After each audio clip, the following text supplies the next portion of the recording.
Hoy vamos a contar la historia de Ceuta y Melilla, dos ciudades levantadas en la costa norte de África y separadas entre sí por más de 300 kilómetros. Aunque hoy suelen mencionarse juntas, sus orígenes, sus conquistas y sus primeros siglos bajo las coronas ibéricas pertenecieron a historias muy diferentes. Todo comenzó con la geografía. Ceuta ocupaba una pequeña península junto al paso más estrecho entre el Mediterráneo y el Atlántico. Melilla se alzaba mucho más al este, frente al mar de Alborán, cerca del Cabo de Tres Forcas y de las rutas que comunicaban la costa con el interior del Rif. Quien dominaba Ceuta podía observar el tránsito por el estrecho y mantener contacto con las dos orillas. No controlaba por ello todo el tráfico marítimo, pero sí disponía de un puerto valioso en uno de los cruces más importantes del Mediterráneo occidental. Melilla ofrecía ventajas distintas. Su costa disponía de salinas y fondeaderos, y los caminos del entorno enlazaban con el valle del Muluya, una de las grandes vías naturales del nordeste de África. Ambas posiciones atrajeron a navegantes mucho antes de que existieran Portugal, Castilla, España o Marruecos con sus formas actuales. Proyectar las fronteras nacionales de hoy sobre sus primeros habitantes deformaría aquella historia.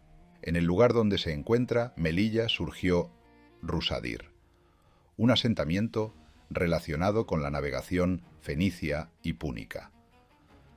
La arqueología y las fuentes antiguas permiten situar su desarrollo entre los siglos VII y VI a.C., aunque no conocemos una fecha de fundación exacta. Rusadir formaba parte de una cadena de escalas costeras utilizada por embarcaciones que avanzaban de puerto en puerto. Allí podían reponer agua y sal, adquirir pescado y comerciar con las poblaciones del interior. El nombre de la ciudad apareció también en monedas acuñadas durante la época púnica. Aquellas piezas muestran que no se trataba únicamente de un refugio ocasional para marineros, sino de una comunidad con actividad económica y una identidad reconocible dentro del mundo mediterráneo. Roma incorporó después la zona a la provincia de Mauritania Tingitana. Rusadir continuó ligada al comercio marítimo, aunque la información conservada es demasiado fragmentaria para reconstruir con precisión cada etapa de su vida urbana. En Ceuta, la presencia antigua estuvo igualmente condicionada por el mar. Fenicios, cartagineses y pueblos mauritanos utilizaron el entorno del estrecho, pero fueron los romanos quienes dejaron una huella material especialmente visible. La ciudad fue conocida como Septem Fratres, un nombre relacionado con las elevaciones que rodeaban su emplazamiento.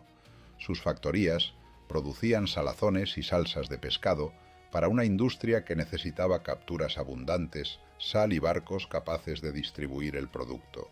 Ceuta no era un mundo aislado al sur del estrecho. Las rutas marítimas la conectaban con la Bética y con otros puertos de Mauritania, y por ellas circulaban personas, mercancías y noticias entre las dos orillas.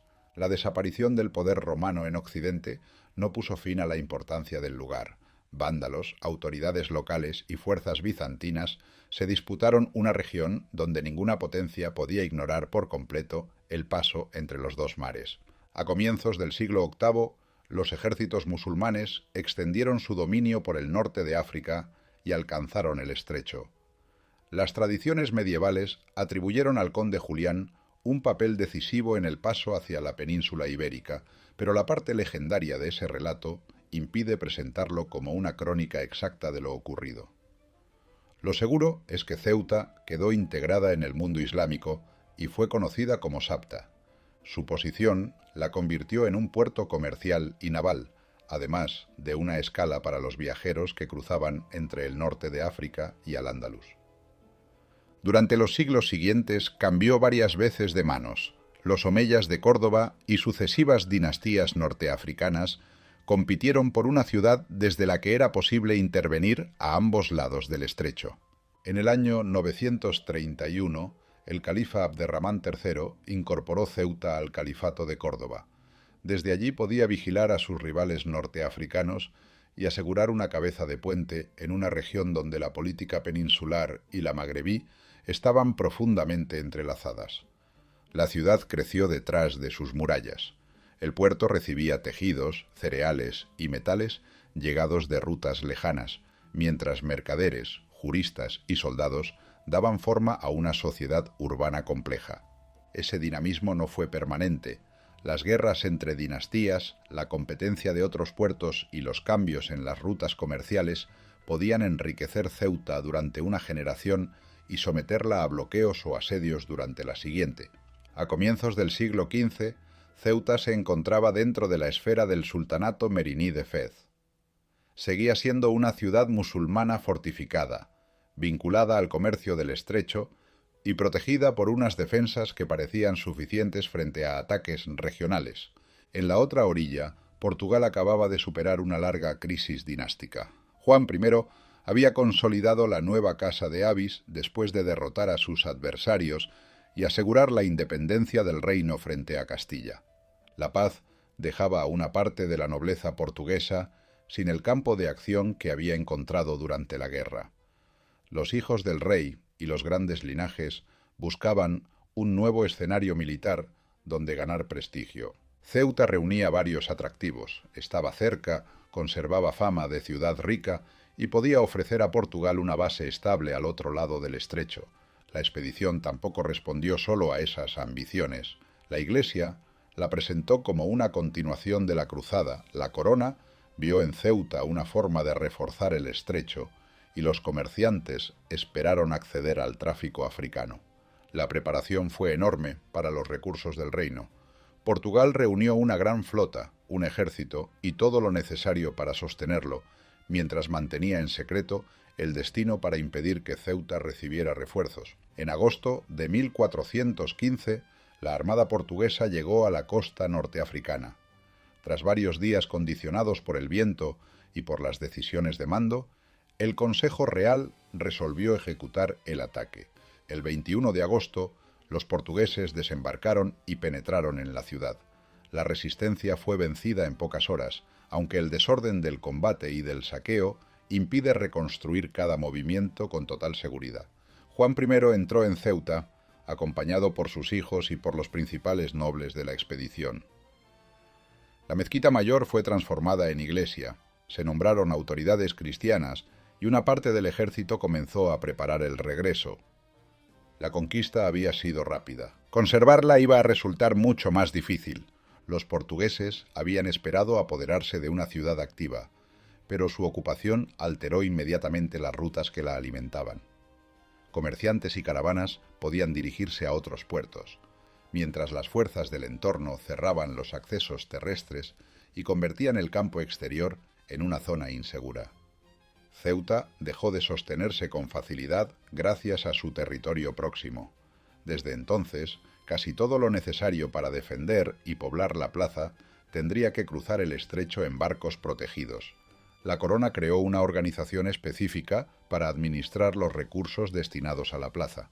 La llamada Casa de Ceuta coordinó pagos y suministros, y la ruta marítima que enlazaba la ciudad con Portugal se convirtió en una escuela práctica para empresas ultramarinas posteriores. Quedarse significaba aceptar un gasto continuo. Abandonar la ciudad, en cambio, habría convertido la primera gran expedición de la dinastía de Avis en un fracaso visible ante aliados, rivales y súbditos.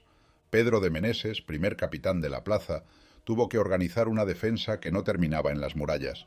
Era necesario proteger los desembarcos y vigilar los caminos, pero también realizar salidas que mantuvieran al enemigo lejos de los accesos. Con el paso de los años, Ceuta se transformó en una frontera permanente. Los combates ofrecían a la nobleza el escenario militar que había buscado, pero cada expedición al exterior podía terminar en una emboscada o en la captura de hombres destinados al cautiverio. La dureza de esa realidad quedó al descubierto en 1437. Portugal intentó conquistar Tánger para ampliar su posición norteafricana, pero la campaña terminó con el ejército cercado y obligado a negociar su retirada. El acuerdo exigía devolver Ceuta. Como garantía quedó en manos de los vencedores el infante Fernando, hermano del rey Eduardo. Portugal evacuó a sus tropas, pero no entregó la ciudad. El infante permaneció cautivo y murió en Fez en 1443, mientras la corona y las cortes portuguesas discutían un precio que no estaban dispuestas a pagar. La decisión reveló hasta qué punto Ceuta había dejado de ser una incursión temporal. Después de más de 20 años de gastos y sacrificios, la plaza se había convertido en una cuestión de prestigio dinástico, seguridad y continuidad política. Portugal volvió a avanzar por la costa marroquí durante la segunda mitad del siglo XV. Alcácer Ceguer, Arcila y Tánger ampliaron por un tiempo su red de fortalezas, aunque ninguna eliminó la necesidad de abastecerlas desde el mar ni aseguró un dominio estable sobre el interior. Ceuta siguió siendo la más antigua de aquellas posiciones. Sus habitantes vivían bajo instituciones portuguesas, conservaban la lengua y las leyes del reino y dependían de la ruta marítima que los unía con él. Mientras Ceuta se afirmaba como plaza portuguesa, Melilla atravesaba una evolución diferente. La antigua Rusádir había sobrevivido bajo nuevos nombres y autoridades, pero las fuentes medievales ofrecen una imagen mucho menos continua que la disponible para la ciudad del Estrecho. Los geógrafos árabes conocieron el puerto como Mlila o Malila. Su comarca quedó situada entre los poderes que dominaban Fez, Tremecén y el Rif, una posición que podía favorecer el comercio en tiempos de estabilidad y convertir la ciudad en objetivo de disputa cuando las alianzas cambiaban. Durante el siglo XV, las luchas regionales debilitaron el asentamiento. Cuando los castellanos comenzaron a estudiarlo, encontraron unas defensas deterioradas y una población muy reducida o desplazada, aunque describir Melilla como un solar completamente vacío simplifica demasiado una situación conocida a través de testimonios parciales. En 1492, la conquista de Granada puso fin al último reino islámico de la península ibérica. Los reyes católicos podían concentrar más recursos en el Mediterráneo, donde la costa andaluza sufría ataques, el corso crecía y Portugal ya poseía varias fortalezas norteafricanas. La expansión hacia África no respondió a un plan único desarrollado sin interrupciones. La corona tenía abiertos frentes en Italia y el Atlántico, al tiempo que organizaba Canarias y los nuevos territorios americanos. Por eso, muchas iniciativas norteafricanas dependieron de nobles capaces de aportar sus propios recursos. La Casa de Medina Sidonia era uno de esos poderes. Desde Andalucía podía reunir una expedición, pero necesitaba la artillería y el respaldo político de la corona para conservar una plaza al otro lado del mar. Pedro de Estopiñán, contador de la Casa Ducal y hombre de confianza del duque, recibió el mando. En la empresa participaron también oficiales reales, entre ellos el artillero Francisco Ramírez de Madrid. No fue, por tanto, una acción exclusivamente privada del duque, ni una operación ejecutada solo por los reyes. La ocupación nació de la colaboración entre la monarquía castellana y uno de sus grandes linajes. En septiembre de 1497, las embarcaciones llegaron ante las ruinas de Melilla. La tradición fija el desembarco principal en el día 17, aunque los detalles transmitidos por las crónicas posteriores no siempre coinciden. Los hombres de Estopiñán entraron en el recinto y comenzaron a asegurar sus puntos débiles. No tuvieron que tomar al asalto una gran ciudad poblada, pero eso no convertía la operación en sencilla. Las murallas estaban dañadas, el entorno podía reaccionar y todo lo necesario para permanecer allí debía llegar por mar. La primera tarea no fue avanzar hacia el interior, sino impedir que la guarnición quedara aislada dentro de unas ruinas. Los materiales llegados por mar se utilizaron para cerrar brechas, levantar defensas provisionales y asegurar los puntos más expuestos. Al año siguiente, los reyes católicos y el duque acordaron cómo repartir la responsabilidad. La Casa Ducal aportaría la mayor parte de una guarnición de unos 700 hombres, mientras la corona completaría los efectivos, sostendría la artillería y mantendría abierta la comunicación marítima. Sobre el papel, el sistema parecía suficiente. En la práctica, Melilla recibió más hombres de los previstos, menos suministros de los necesarios y pagos que no siempre llegaban a tiempo. Ya en 1498, la escasez puso en peligro la continuidad de la ocupación. Los soldados reclamaban sus salarios, el coste superaba las previsiones y el mar podía retrasar precisamente el cargamento del que dependía toda la plaza. La situación obligó a corregir las primeras improvisaciones. Melilla necesitaba una infraestructura permanente para almacenar agua y víveres, alojar a la guarnición y mantener un tráfico regular con los puertos del sur peninsular.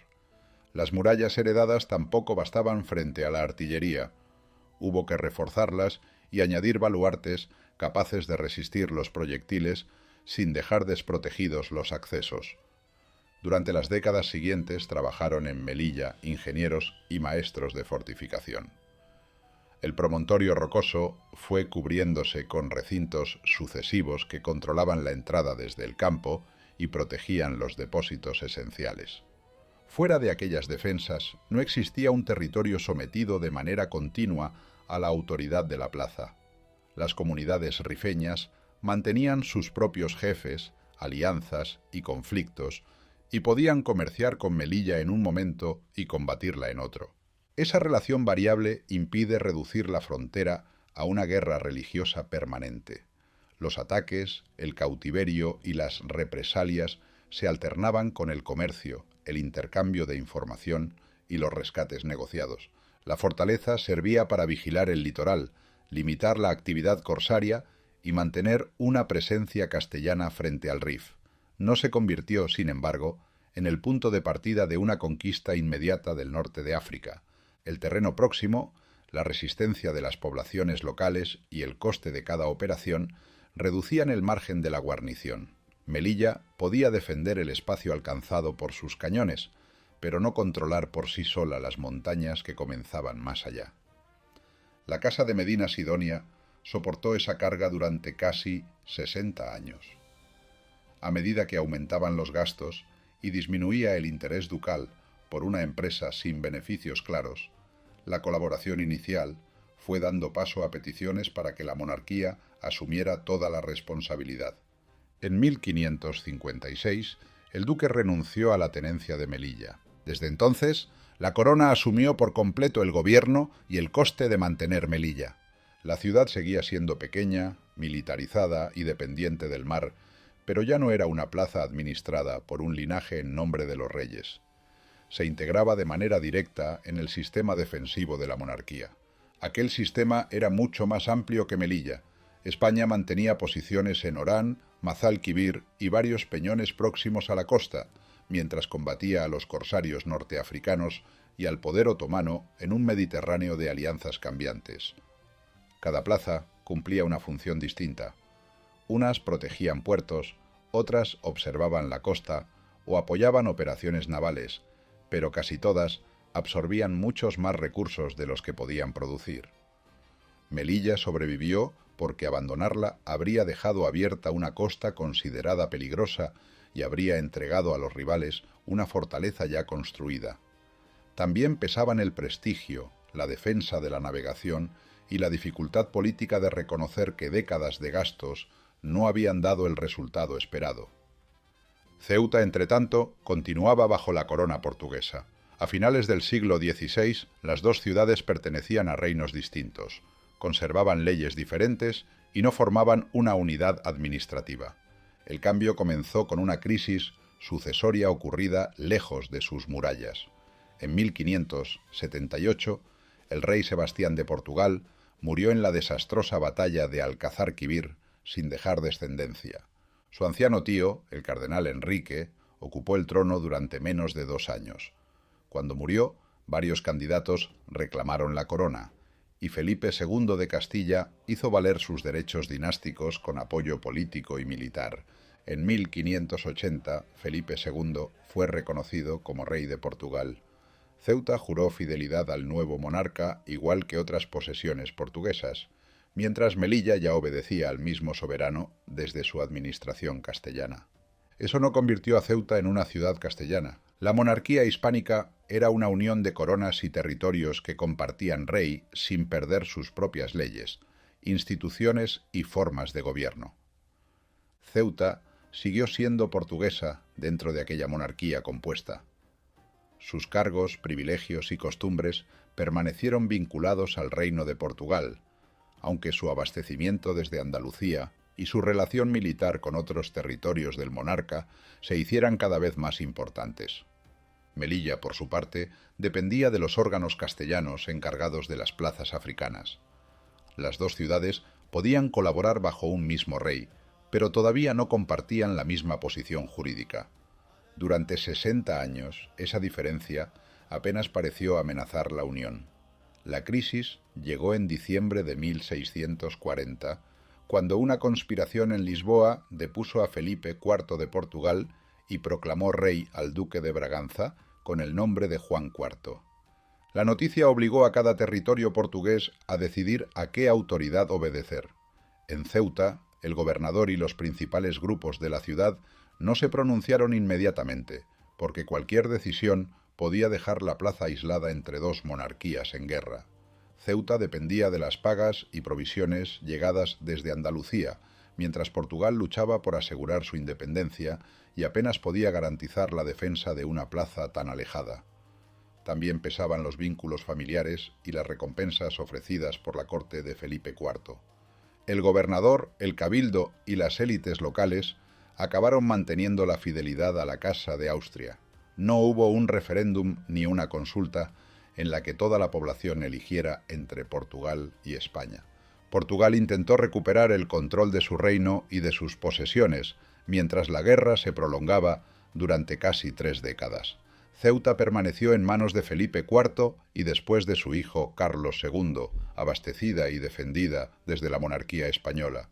El desenlace llegó mediante negociación. El 13 de febrero de 1668, España y Portugal firmaron el Tratado de Lisboa, por el que la monarquía española reconocía la independencia portuguesa.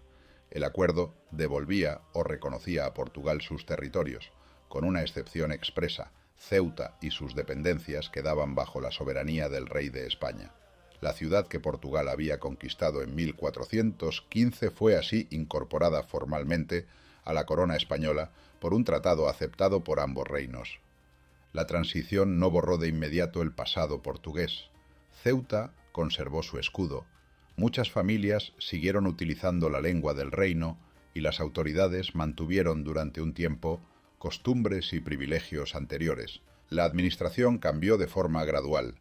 Los asuntos de la plaza dejaron de pasar por los órganos portugueses y fueron asumidos por los consejos y juntas que gestionaban la guerra y los presidios de la corona de Castilla. Por primera vez, Ceuta y Melilla se encontraban no solo bajo un mismo monarca, sino dentro de la misma estructura política española.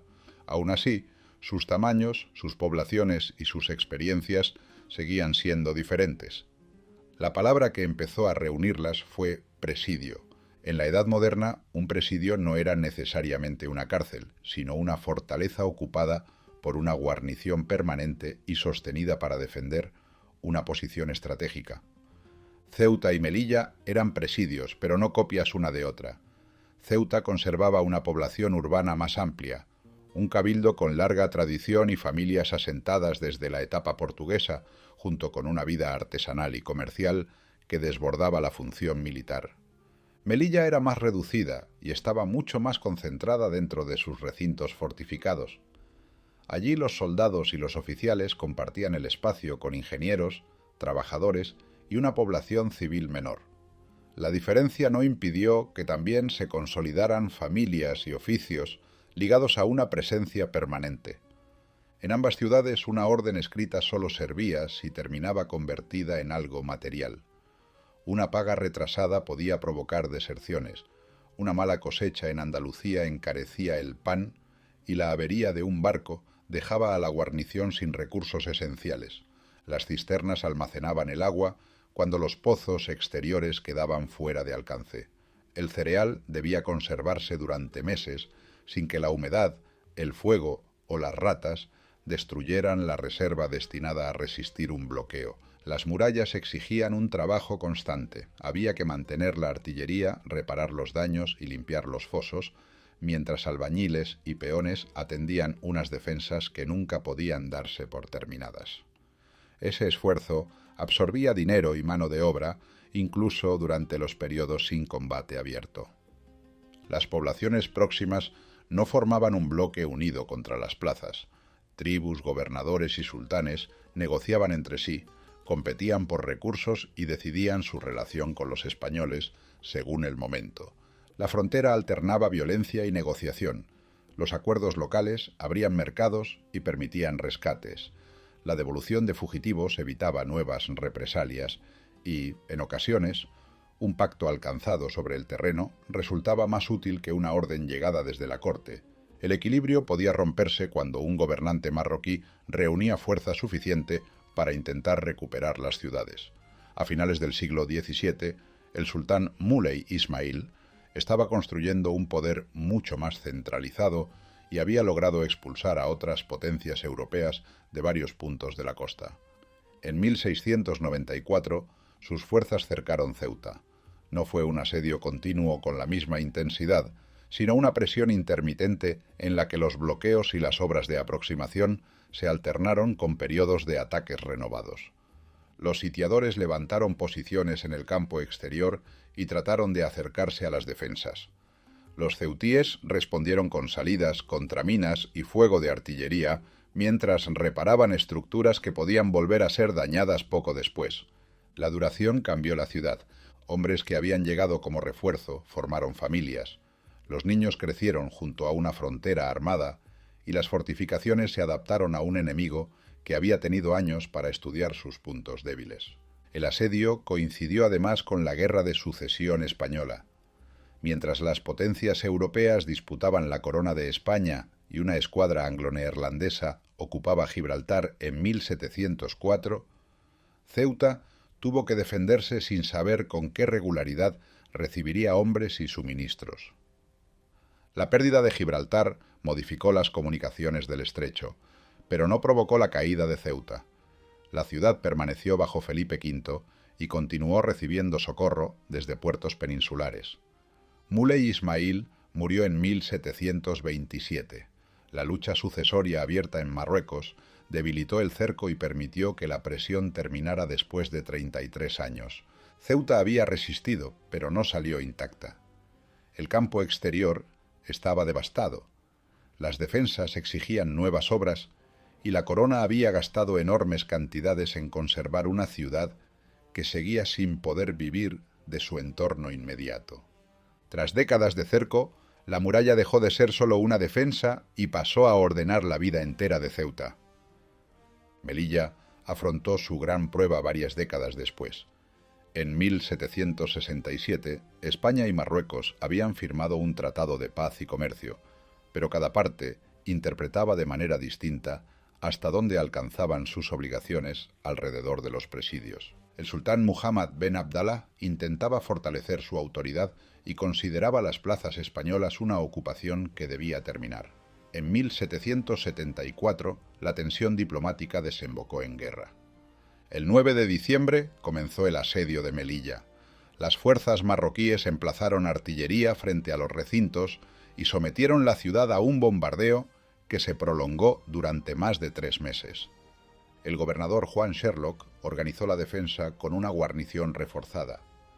Cada impacto debía repararse antes de que el enemigo pudiera aprovecharlo, mientras los barcos continuaban llevando munición, víveres y hombres para sostener la resistencia.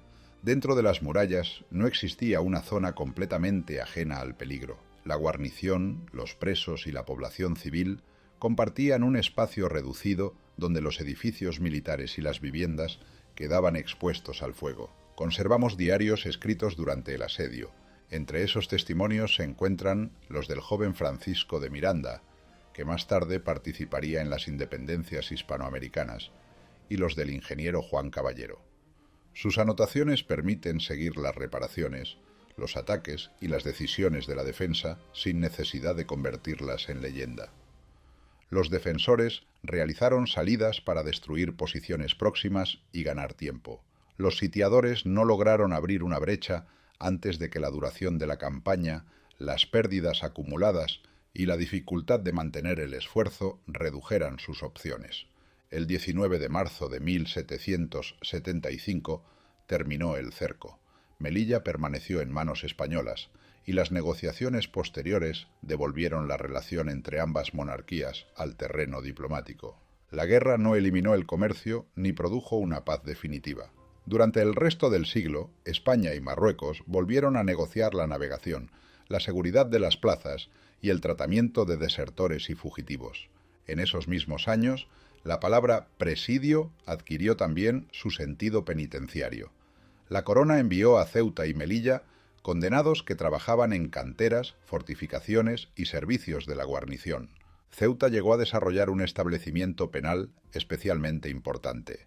Los presos convivían con soldados y vecinos, aunque sus condiciones, sus derechos y su libertad de movimiento fueran completamente distintos. Aquella función dejó una huella profunda en la imagen de las ciudades. Durante generaciones, para muchos habitantes de la península, ser destinado a África podía significar cumplir el servicio militar, obtener un empleo administrativo o sufrir una condena. El siglo XIX comenzó con una red española de plazas norteafricanas mucho menor que la de épocas anteriores. Orán y Mazalquivir habían sido abandonadas, mientras Ceuta, Melilla y los peñones de Vélez de La Gomera y Alucemas permanecían bajo soberanía española.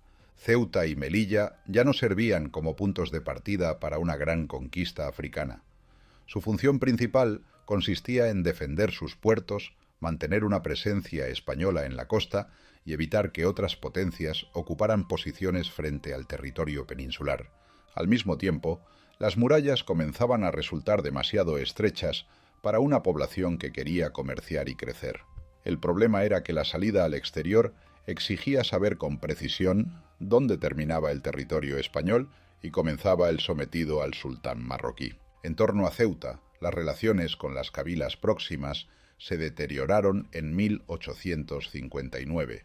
Unas obras realizadas junto al límite y la destrucción de símbolos españoles provocaron una crisis que el gobierno de Leopoldo O'Donnell decidió convertir en una cuestión nacional. España exigió al sultán castigo para los responsables y garantías que Marruecos no pudo ofrecer en los términos reclamados. Cuando las negociaciones fracasaron, las Cortes autorizaron la guerra. El ejército español cruzó la frontera de Ceuta y avanzó hacia Tetuán. Las victorias de los castillejos Tetuán y Wad Ras alimentaron un relato triunfal. Sobre el terreno, sin embargo, la campaña estuvo marcada por el barro, las dificultades de abastecimiento y una epidemia de cólera que causó numerosas muertes. Marruecos pidió la paz después de la derrota de Wad Ras. El 26 de abril de 1860 se firmó en Tetuán un tratado que modificó la relación territorial de las plazas. En Ceuta, el sultán cedió a España el pleno dominio y la soberanía sobre una ampliación del campo exterior. Una comisión debía marcar una nueva frontera que ofreciera mayor profundidad defensiva y redujera la posibilidad de atacar directamente las murallas desde las alturas próximas. El tratado confirmó también el convenio firmado el año anterior sobre Melilla. Marruecos reconocía la ampliación de sus límites, la creación de un campo neutral y el derecho de España a levantar fortificaciones dentro del territorio acordado. No fue entonces cuando Ceuta y Melilla pasaron a ser españolas. El tratado se refería a ciudades que ya aparecían como plazas de España y regulaba la cesión o delimitación de terrenos situados alrededor de sus antiguos recintos. En Melilla, el alcance pactado se materializó mediante la distancia recorrida por un disparo de un cañón de 24 libras. Así podía trasladarse el acuerdo escrito a una medida física alrededor de la plaza. En junio de 1862, el cañón conocido como El Caminante lanzó varios proyectiles desde la fortaleza. Sus puntos de caída ayudaron a fijar el radio acordado, aunque las comisiones y negociaciones posteriores todavía tardaron años en completar la delimitación. Las nuevas fronteras permitieron levantar fuertes separados de los viejos recintos y ocupar posiciones elevadas. A su alrededor se abrieron caminos y surgieron espacios para instalaciones militares, cultivos y barrios situados fuera de las murallas. El cambio coincidió con medidas destinadas a favorecer el comercio. Los regímenes de Puerto Franco y las ventajas fiscales atrajeron mercancías y trabajadores, pero también familias procedentes de la península, de Marruecos y de otros puntos del Mediterráneo. Ceuta empezó a extenderse desde la península de la Almina hacia el campo exterior. Melilla descendió poco a poco desde el peñón fortificado y ocupó la llanura que se abría detrás de sus recintos. Las comunidades judías crecieron con la llegada de familias procedentes sobre todo de Tetuán y de otras ciudades marroquíes. Con ellas aparecieron sinagogas y escuelas, mientras sus comercios devolvían una presencia judía estable y públicamente organizada a estos territorios españoles. También aumentó la población musulmana vinculada a las comarcas vecinas. Su trabajo y su actividad comercial resultaban indispensables para una economía fronteriza que no podía aislarse de su entorno. A finales del siglo llegaron comerciantes hindúes originarios de la región de Sind. Sus pequeños negocios se integraron en una red que conectaba Gibraltar, los puertos norteafricanos y las rutas del Imperio Británico. La pluralidad actual de Ceuta y Melilla nació durante aquel crecimiento, pero no de una convivencia perfecta ni libre de desigualdades. Las comunidades compartían la ciudad, mientras las tensiones y las diferencias jurídicas condicionaban la posición de cada una. El crecimiento también creó nuevos conflictos.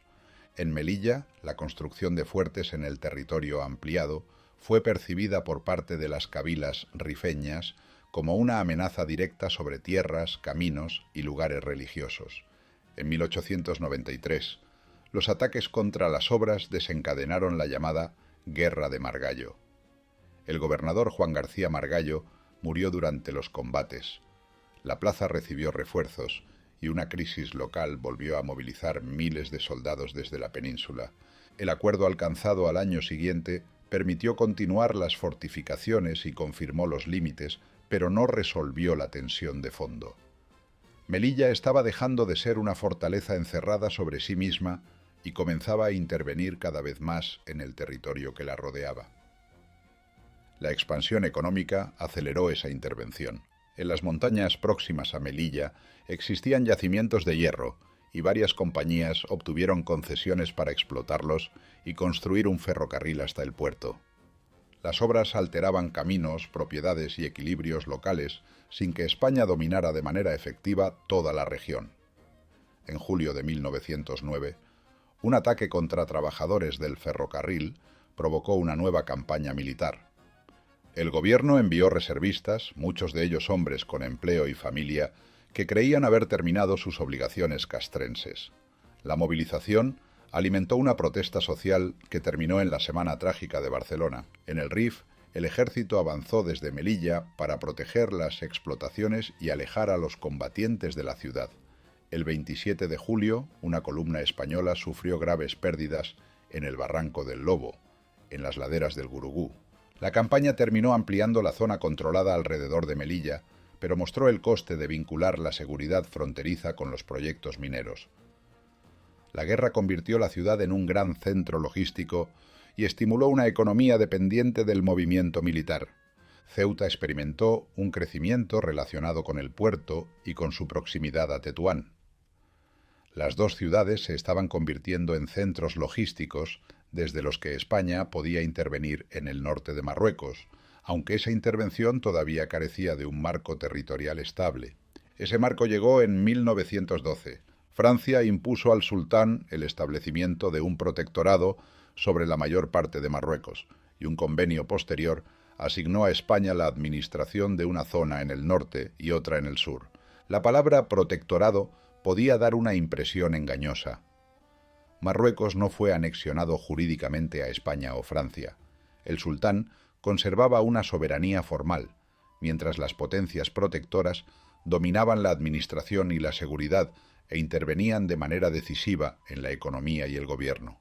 Ceuta y Melilla quedaron fuera de la zona española del protectorado. Eran territorios sometidos directamente a la soberanía española antes de 1912, no ciudades marroquíes entregadas entonces para que España las administrara. La separación jurídica no impidió una relación material casi inseparable. Ceuta se convirtió en una puerta hacia la zona occidental, con Tetuán como capital del protectorado español, mientras Melilla sostenía gran parte de las operaciones en el Rif oriental. Por sus muelles desembarcaban tropas y suministros.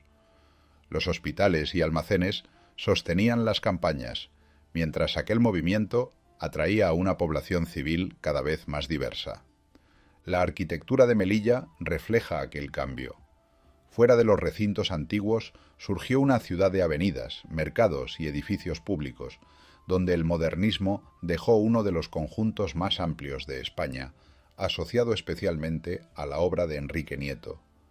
Ceuta desarrolló nuevas instalaciones portuarias y reforzó sus comunicaciones con Tetuán. La fortaleza del Estrecho se transformaba en una ciudad conectada con el tráfico regional, aunque el ejército continuaba ocupando una parte fundamental de su espacio y de su economía. España pretendía extender una administración efectiva sobre la zona que le había sido asignada. El problema era que muchas comunidades rifeñas no aceptaban la autoridad del sultán ni la presencia colonial europea y podían movilizar una resistencia mucho mayor de la prevista. En 1920 se organizó la Legión, una fuerza profesional creada para reducir la dependencia de los reclutas peninsulares. Junto a los regulares, formados en gran parte por soldados marroquíes bajo mando español, se convirtió en uno de los principales instrumentos del ejército de África. La prueba más devastadora llegó al año siguiente. Desde Melilla, el general Manuel Fernández Silvestre había extendido una cadena de posiciones hacia el interior sin asegurar adecuadamente el agua, las comunicaciones ni la capacidad de socorrerlas. En julio de 1921, las fuerzas dirigidas por Abd el-Krim atacaron el sistema español. La retirada desde Anual se convirtió en un derrumbamiento en el que unidades enteras quedaron aisladas, se dispersaron o fueron destruidas. Miles de soldados murieron durante la retirada y en posiciones como Monte Arruit. Las cifras exactas varían según qué pérdidas se incluyan, pero el desastre fue uno de los mayores sufridos por el ejército español en la época contemporánea. Melilla quedó expuesta y recibió una avalancha de supervivientes, heridos y civiles que huían del territorio perdido. Durante varios días, el temor a que las fuerzas rifeñas alcanzaran la ciudad pareció completamente real. Los refuerzos llegados desde Ceuta y la península permitieron estabilizar la defensa. La Legión, los regulares y otras unidades reconstruyeron una línea exterior, mientras en España comenzaba una investigación sobre las responsabilidades militares y políticas del desastre. Anual no fue solo una derrota en las montañas, alteró gobiernos, desacreditó mandos y agravó la crisis del sistema parlamentario. La herida abierta por Anual pesaría sobre la política española durante años. Abd el-Krim organizó una entidad política rifeña y extendió su resistencia. Cuando sus fuerzas atacaron también la zona bajo influencia francesa, España y Francia coordinaron una ofensiva de mayor escala. En septiembre de 1925, el desembarco de Alhucemas permitió abrir una cabeza de puente en el centro del Rif. La operación combinó fuerzas navales, terrestres y aéreas y redujo progresivamente el espacio controlado por Abd el-Krim, que se rindió a los franceses al año siguiente. La derrota de Abd el-Krim dio a Ceuta y Melilla unos años de relativa estabilidad.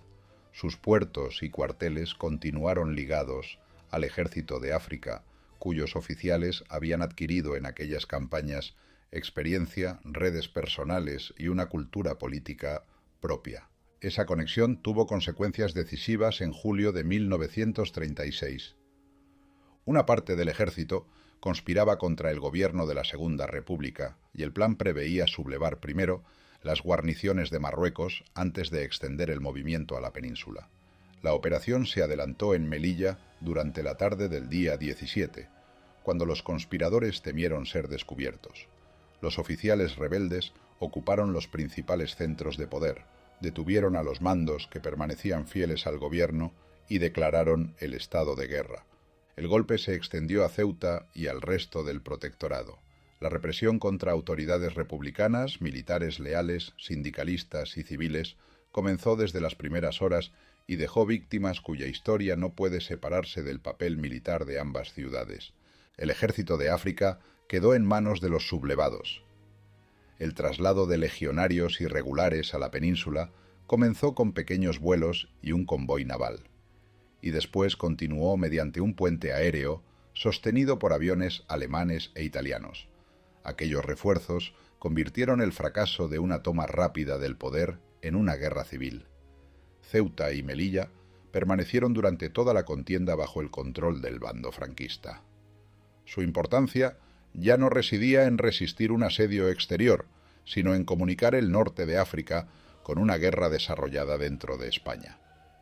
Después de 1939, la dictadura mantuvo una presencia militar considerable en las dos ciudades. Al mismo tiempo, sus habitantes continuaron trabajando en el comercio, los transportes y los servicios vinculados al protectorado. En 1956, Marruecos alcanzó la independencia. El acuerdo hispano-marroquí del 7 de abril puso fin al régimen establecido en 1912 y transfirió al gobierno marroquí los poderes que España ejercía en la zona protegida. Ceuta y Melilla no aparecieron entre los territorios transferidos. Como habían quedado fuera de la zona protegida desde 1912, el final de aquel régimen no modificó su soberanía. La independencia sí transformó su entorno. La frontera pasó a separar dos estados plenamente soberanos.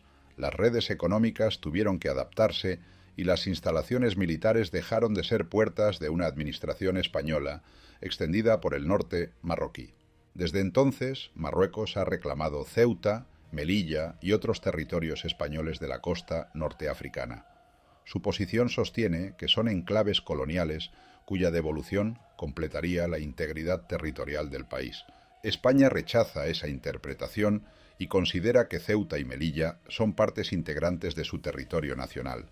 La reclamación no puede resolverse únicamente mediante la antigüedad o la geografía. Que una ciudad lleve siglos bajo una soberanía no decide por sí solo cualquier disputa, del mismo modo que la proximidad a otro estado tampoco determina automáticamente a quién debe pertenecer. En el caso de Ceuta, existe un tratado internacional específico. Portugal reconoció en 1668 que la ciudad y sus dependencias quedaban bajo la soberanía del rey de España. Melilla siguió una trayectoria diferente. Su ocupación se produjo en el marco de la Corona de Castilla. La monarquía asumió directamente su administración en 1556, y los acuerdos posteriores con Marruecos trataron la plaza como territorio español, al delimitar y ampliar sus fronteras. A esos títulos se añade el ejercicio continuado de la soberanía.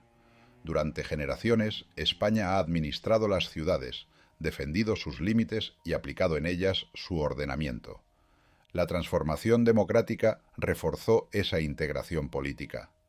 La Constitución de 1978 incluyó a Ceuta y Melilla en la representación nacional, con un diputado y 2 senadores elegidos por cada ciudad, y abrió la posibilidad de dotarlas de autonomía. El proceso no fue inmediato. Durante los años 80 se debatieron el modelo institucional, la situación económica y la condición jurídica de parte de la población musulmana, que protagonizó movilizaciones para obtener igualdad de derechos y acceso a la nacionalidad.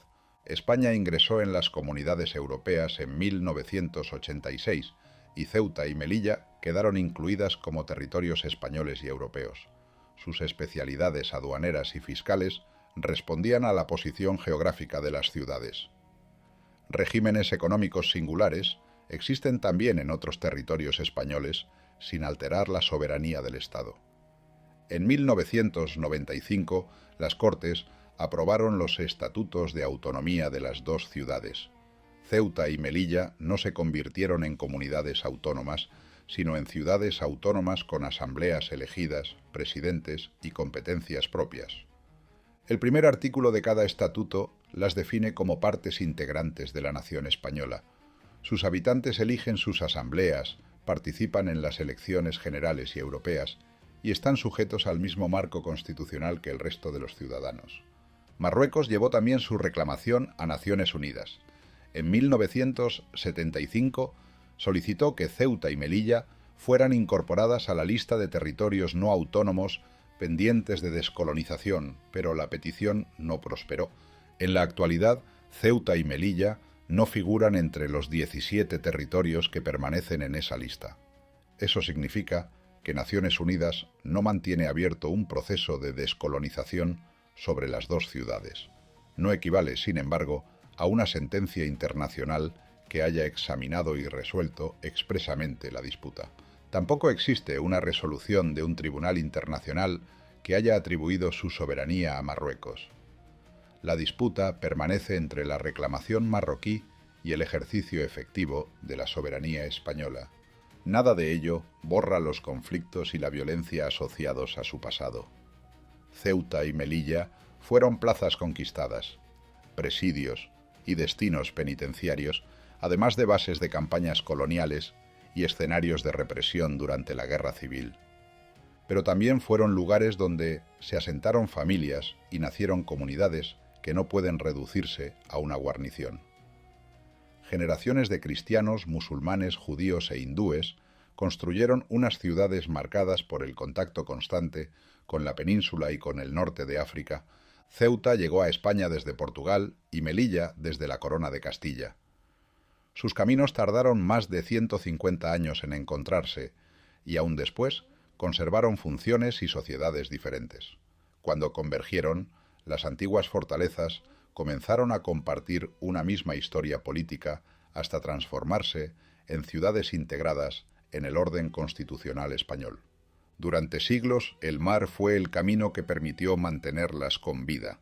Hoy sigue separándolas físicamente de la península, pero no del estado del que forman parte.